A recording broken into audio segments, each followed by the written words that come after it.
珠海同中山交界處啊，呢邊有個樓盤，依家做緊特價。我哋睇下嗰棟樓啊，嗰棟樓就係珠海噶啦。我哋依家賣緊嘅咧就係呢個樓盤噶啦。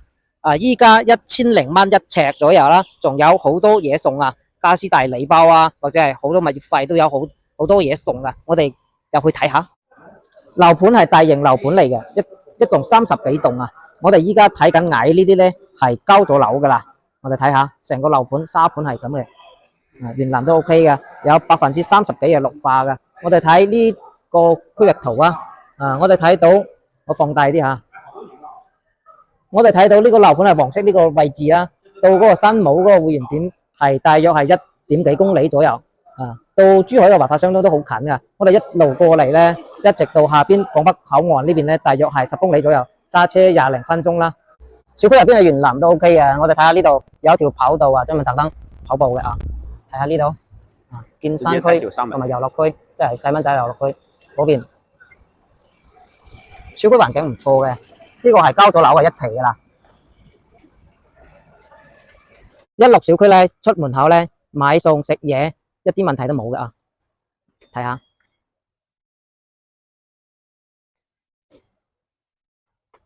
如果你係香港人咧，如果翻香港咧有幾種方式嘅，即係樓下咧直接坐大巴啦。每日有2班，一班係9點鐘，一班係下晝5點鐘左右。第二種方式係自己揸車啦。我哋一落樓咧，就可以即刻上嗰個高速嘅，就港澳嗰個橫琴嗰個高速到人工島嗰邊咧，大約係20零分鐘。第三種方式即係隔離有個明珠嗰個城軌站，即係坐嗰個10分鐘嘅城軌站到個廣北嗰個口岸嗰邊都可以出關，可以過香港嘅。1200幾尺嘅4房，一入門口呢邊有間書房。呢個戶型係南北對流嘅戶型，睇下呢邊係廳啊，廳係同埋餐廳南北對流嘅。廚房呢邊仲有一個生活陽台，可以曬衫啊，放洗衣機啊。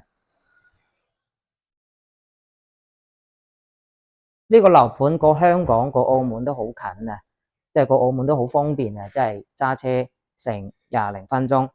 過香港咧，之前講咗噶啦，有幾種方式都好方便啊。呢邊係 BB 房嚟嘅，呢個係主人套間啊，主人套間都好大啊，望小區園林入邊啊。睇下主人套間，感興趣嘅話，評論區留言啦。